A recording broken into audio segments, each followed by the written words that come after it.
হিসেব করে চলি বলেই এখন পর্যন্ত টিকে আছি। তাছাড়া হিসেবি মানেই তো কৃপণতা নয়। আসসালামু আলাইকুম ভিউয়ার্স, আমি শারমিন আক্তার। প্রতিদিনের মতোই আজকে আবারও ফিরে আসলাম আপনাদের মাঝে। কেমন আছেন সবাই? আলহামদুলিল্লাহ, আমি ভালো আছি। কথায় আছে, মিতব্যয়ী কখনো গরিব হয় না। এই কথাটা কতটুকু সত্যি তা আমি জানি না, তবে আমি যেইভাবে হিসেব করে চলি আল্লাহর রহমতে সেই হিসেব অনুযায়ী আমি খুব ভালো আছি। তো এরকম হিসেব করে চলি বলেই আমাকে অনেক কথা শুনতে হয় অনেকে অনেক কথাই বলে। তো আমি এগুলো পাত্তা দিই না, কেননা আমার সংসার আমি কিভাবে চালাবো সেটা আমি আর আমার হাজবেন্ডই বুঝবো, অন্য কেউ বুঝতে পারবে না। বিয়ের পর আমি 2 বছর বাহিরে ভাড়া ছিলাম।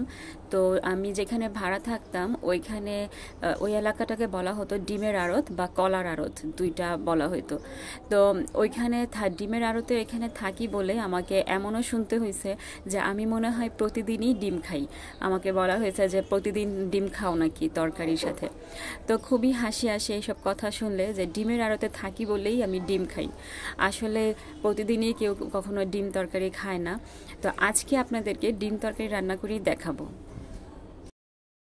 এই পর্যন্ত যারা আমার ভিডিও দেখছেন, প্লিজ আমার ভিডিওতে একটি লাইক দিয়ে দিবেন এবং আমার ভিডিওর কোনো অংশ ভালো লেগে থাকলে চ্যানেলটি সাবস্ক্রাইব করবেন। আর অলরেডি যারা করেছেন তাদেরকে অসংখ্য অসংখ্য ধন্যবাদ। আমার বিয়ে হয়েছে প্রায় 11 থেকে 12 বছর। তো এত বছর যাবৎ আমি কিভাবে হিসেব করে চলেছি, কেন হিসাব করে চলেছি তা আজকে আপনাদের সাথে শেয়ার করছি। আমার কেন যেন মনে হয় যে আপনাদের সাথে কিছু শেয়ার করলে আমার মনটা অনেক হালকা হবে। আমি বিয়ের পর অনেক খরচ করতাম, প্রায় 1-2 বছর অনেক খরচ করতাম। আমি আমার হাজব্যান্ড অনেক ঘোরাঘুরি করছি, তারপর মানে মোটামুটি ভালোই খরচ করেছি। ও চাকরি করতো, আমিও একটা কোম্পানিতে চাকরি করছি প্রায় 2 বছর। অবশ্য সেটা আমার খালুর কোম্পানি ছিল। তো ওই কোম্পানিটা যে কোনো কারণেই নষ্ট হয়ে গেছিলো, ওই বাদ হয়ে গেছিলো, তারপর আর চাকরি করা হয় নাই আমার। তো এরপর থেকে আমি কিছু টাকা মানে ওই কোম্পানি থেকে আমার অনেকটা মানে কিছু টাকা লস হয়েছে। আমার বলতে আমার হাজব্যান্ডের, ও কিছু টাকা ওই কোম্পানিতে রাখছিল। তো দেখা গেল যে আমাদের তখন সংসার চালাতেও একটু হিমশিম খাইতে হয়েছে। আমার হাজব্যান্ডের তখন একার ইনকাম, আমার কোনো ইনকামই ছিল না। আমার চাকরিটা যাওয়ার পর আমি খুব টেনশনে পড়ে গেছিলাম যে মাস শেষে যে ভাড়াটা দেওয়া লাগবে ওইটা, তারপরে ফ্যামিলির যে খরচ, সংসারের যে খরচটা, এগুলো ওর বাবা একা কিভাবে জোগাড় করবে। তো আমি খুবই চিন্তিত হয়ে গেছি, ওইটা নিয়ে অনেক ডিপ্রেশনে ভুগছিলাম আমি। তারপরে ওর বাবা আল্লাহর রহমতে অনেকটাই মেনটেন করছে যেভাবেই হোক। এর মধ্যে আবার আমার লেখাপড়ার খরচ, তখন আমি অনার্স সেকেন্ড ইয়ারে পড়ি। তারপরে আমার অসুস্থতা, বিয়ের পর ভালোই অসুস্থ ছিলাম, সমস্ত খরচ ওকেই দেওয়া লাগতো। আর ঢাকায় যারা ভাড়া থাকেন তারা তো জানেন যে ঢাকা শহরের ভাড়া কীরকম বা কী অবস্থা। যদিও আমার আব্বার কোয়ার্টারে থাকতো, তখন আমরা কোয়ার্টারে যাইনি, পরে যাওয়া হয়েছে। রাইয়ানের পেটে আসার পরে ভালোই অসুস্থ ছিলাম, তখন গেছি আর কি, এর আগে আর যাওয়া হয়নি। তো এর মধ্যেই আবার ফাতিহা আমার পেটে চলে আসলো, আমি প্রেগনেন্ট হয়ে গেছি, তখন তো আরও টেনশন। তো এই অবস্থায় আমরা কারো কাছ থেকে হেল্প পাইনি। দেখা গেল যে অনেক সময় ফ্যামিলির কাছ থেকে হেল্প পাওয়া হয় বা শ্বশুরবাড়ির কাছ থেকে হেল্প পাওয়া হয়, আমরা কিন্তু কারো কাছ থেকেই হেল্প পাইনি। ফাতিহার বাবা এখন পর্যন্ত যে চলতেছে, যতটুকুই চলতেছে, তা সম্পূর্ণ ওর নিজের একার খরচে আমাদেরকে চালাইতেছে। আমার মানে ছেলের পিছনে, রায়ানের পিছনে আমার প্রায় 3 থেকে 4 লাখ টাকা খরচ হয়েছে। ও যে কিভাবে এই টাকাগুলো জোগাড় করছে তা আমি একমাত্র জানি, আর কেউই জানে না। তো এই সময়ও আমরা 1 টাকাও মানে কারোর কাছ থেকে হেল্প পাইনি। রায়ান যখন পেটে আসছে তখন অবশ্য আমি কোয়ার্টারে ছিলাম, ওই সময় ভাড়াটা দেওয়া লাগে নাই। তো আব্বা আম্মার কাছ থেকে এই হেল্পটুকু পাইছি, এছাড়া অন্য মানে আর্থিকভাবে যে হেল্প ওইটা পাইনি। যাই হোক, এভাবেই কিন্তু মানুষ হিসেবি হয়, ধাক্কায় পড়ে যে আমি কারো কাছ থেকে হেল্প পাবো না, আমি তাহলে এত খরচ করব কেন, এভাবেই কিন্তু হিসেবিটা হওয়া হয়েছে আমার। তাছাড়া আমাকে যারা হিসেবি বলেন, মানে হিসেবিটা তো আমি ভালো করেই বলছি, হিসেবি না, আমাকে অবশ্য কৃপণতাই বলা হয়, কৃপণ বলে। তো যারা এই কথাটা আমাকে বলেন তাদেরকেই বলছি যে আপনারা তো আমার লাইফস্টাইল সম্বন্ধে জানেন, আমি কিভাবে চলি। তো অল্প টাকা হলেও আমি কিন্তু একদমই খারাপভাবে চলি না। হ্যাঁ, আমি হয়তো বা কম কিছু ইউজ করি, কিন্তু সেটা মানসম্মত জিনিস ইউজ করি।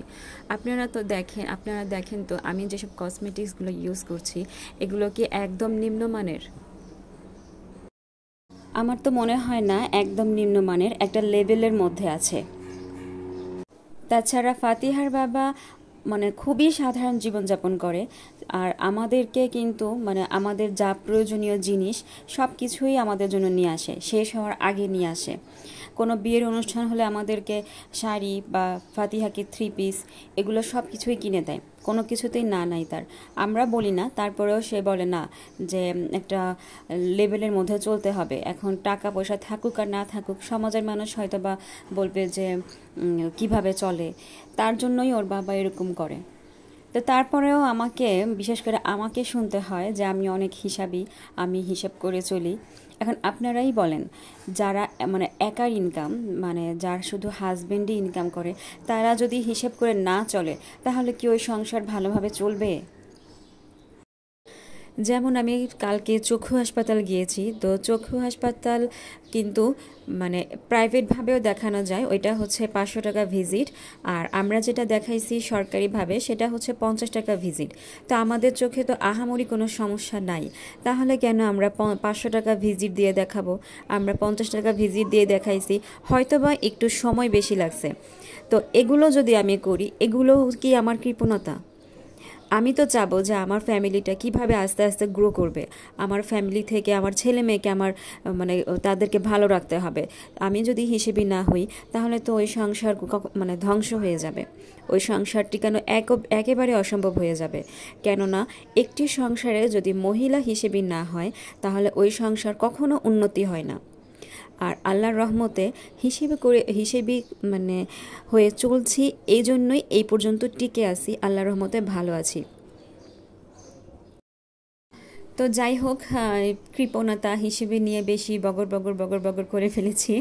আমি আবার বেশি ঘন কথা বলে ফেলি যখন বলি, আর যখন কথা না বলি তখন একেবারেই চুপচাপ থাকি।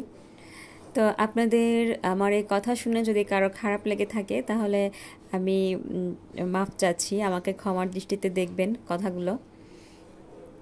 তো আমি এখন যে আমটা কাটছি, এটা আমি বলেছিলাম যে আমার জন্মস্থান থেকে আনা আম। এটা আম মানে বস্তায় রেখে দিছিলাম, পেকে গেছে, এখন রাইয়ান খাচ্ছে, কেটে দিছি ওকে।